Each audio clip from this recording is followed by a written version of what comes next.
when he's in trouble, I pull up immediately. But this time I was like, you know what? Let me see what's going to happen first. I just want to see where this all going. Can't even remember how it started. Vaguely, I remember it started with a tweet, strange tweet. It was like, I'm feeling a little sleepy. I'm going to give me some rest, but when I wake up, I'm going to go DEFCON 3 on the Jews. And then he just went to bed. I was up all night worried. What is he going to do to the Jews?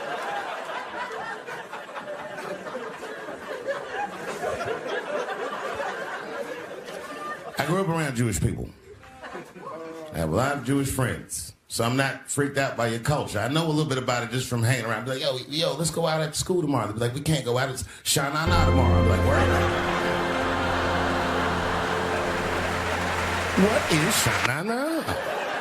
I had so many questions. Why do some of your people dress like Run DMC?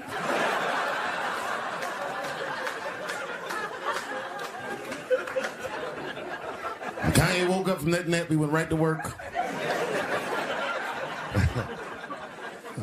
A year ago, I'd seen him on a podcast called Drink Champs. Well, great show. And it was an amazing appearance. Noriega and them were there, the rappers that I love, and they all had their gold chains and stuff on.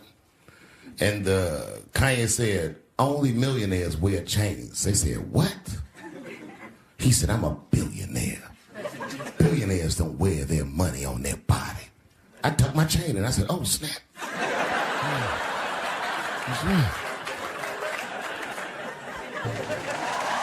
It was a good appearance. It was fun and funny. But when he woke up, he went on Drink Champs again. This time, he was on one. He was mad about something. He said, I can say anti-Semitic things, and Adidas can't drop me. Now what? Adidas dropped that nigga immediately.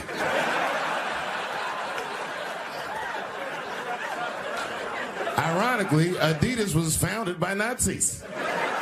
And they were offended. I guess the student had surpassed the teacher.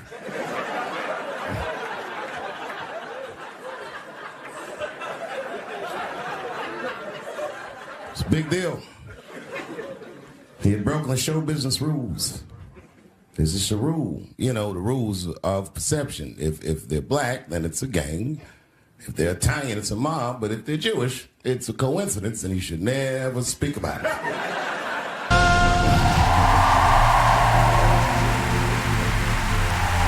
Kanye got in so much trouble, Kyrie got in trouble.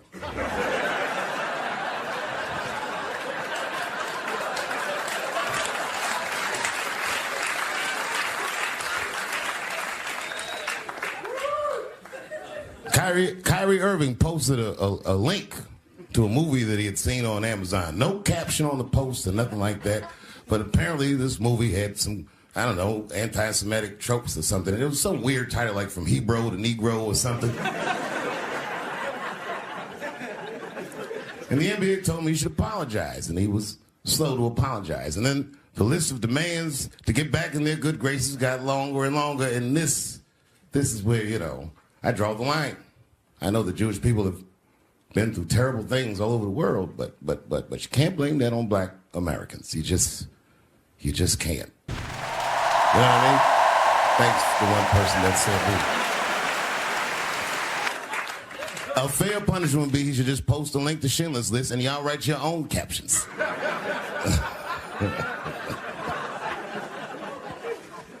Kyrie Irving's black ass was nowhere near the Holocaust. In fact, he's not even certain it existed.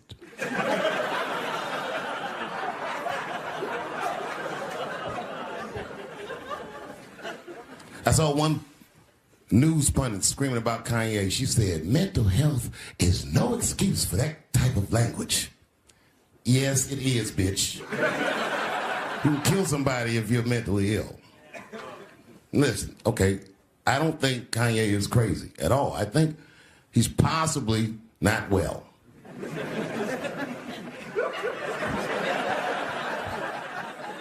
Well, I've been to Hollywood.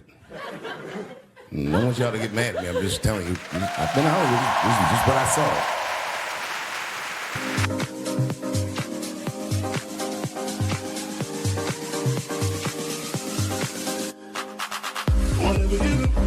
Don't fall for me, don't put your trust in me, don't even lie for me. I want you, honey, I don't get you. It's a lot of juice.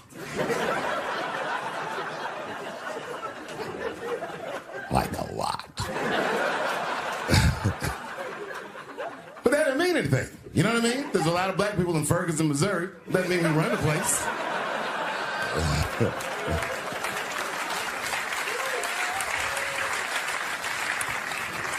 I could see if you had some kind of issue, you know what I mean? You might go out to Hollywood and your mind might start connecting some kind of lines, and you could maybe adopt the delusion that the Jews run show business. It's not a crazy thing to think. But it's a crazy thing to say out loud in a crowd like this.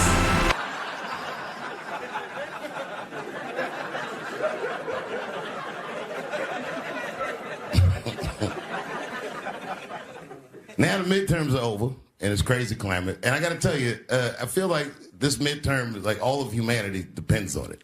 And it's an ominous sign. The most ominous sign of the midterms, I believe, would be Herschel Walker, who I don't want to speak badly of because he's black.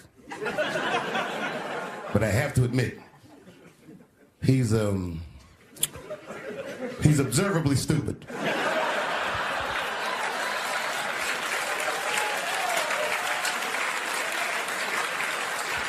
Even when he's not talking, his mouth be open a little bit like. He's the kind of guy that looks like he thinks before he makes a move on tic-tac-toe.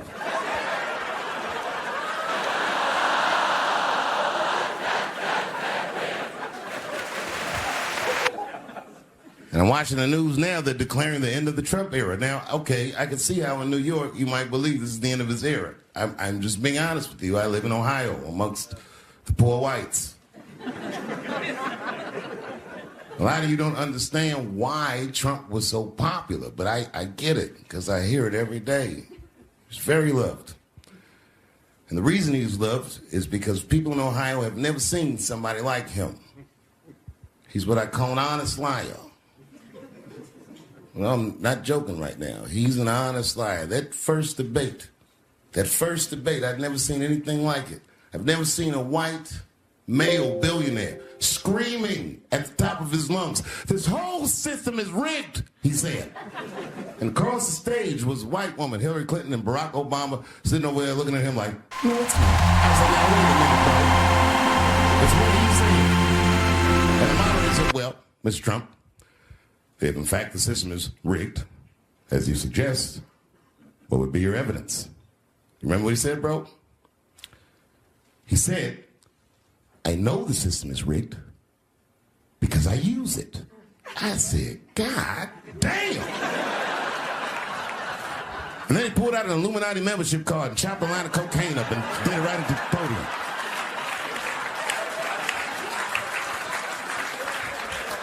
No one had ever heard someone say something that true. And then Hillary Clinton tried to punch him in the taxes. She said, "This man doesn't pay his taxes." He shot right back. "That makes me smart."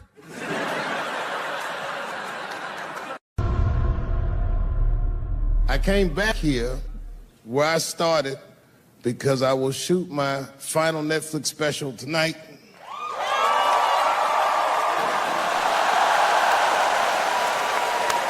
That's right.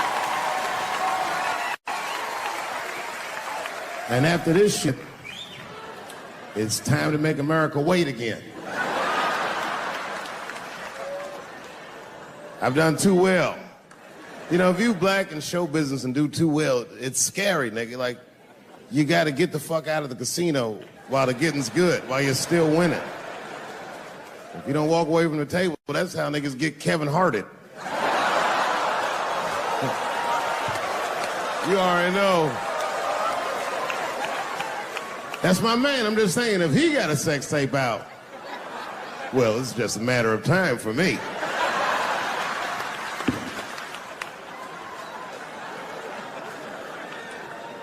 But you know why I be thinking sometimes I want to stop doing comedy? And you know, I don't want to sound like a braggart saying this, but the real reason I want to stop is because I'm too goddamn good at it. I'm not even exaggerating. It's not exciting. Every night before I come out on stage, I'll be backstage like, I'm sure this is gonna go well. And it always does. I'm so good at writing jokes, and this is not even an exaggeration. I actually write jokes backwards. I will write a punchline with no particular setup in mind. I just put it on a scrap of paper, and I'll throw that scrap of paper in my fishbowl. I have a fishbowl in my house filled with random punchlines. And every once in a while, I'll shake the bowl, and I'll dig in there and just pull one out and see if I can make that shit work. And I picked one for this special. It's not an easy punchline to pull off. Are you ready? Here it goes. The punchline is, so I kicked her in the pussy.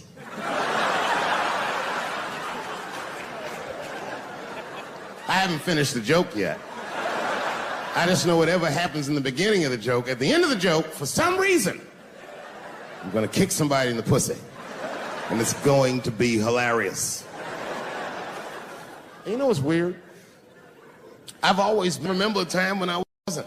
You know, when I was growing up, I was probably about 8 years old. And at the time, we were living in Silver Spring. Yeah. Yes. Common misconception about me in D.C. A lot of people think I'm from the hood. That's not true. But I never bothered to correct anybody because I wanted the streets to embrace me. As a matter of fact, I kept it up as a ruse. Like sometimes I'll hang out with rappers like Nas and them, and these motherfuckers will start talking about the projects. Yo, it was wild in the PJs, yo. And I'll be like, word, nigga, word. But I don't know. I have no idea. My parents did just well enough so that I could grow up poor around white people.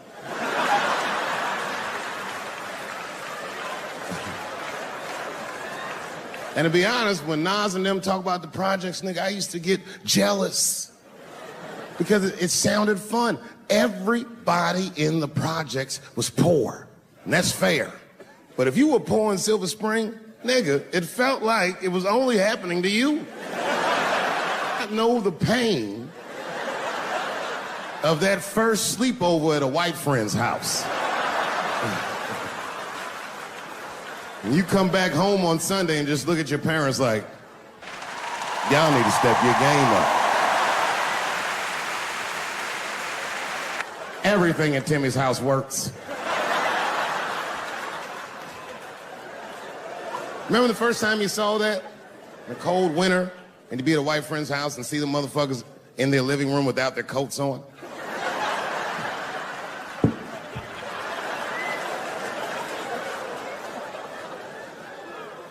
Timmy was one of my first white friends, like, in my life.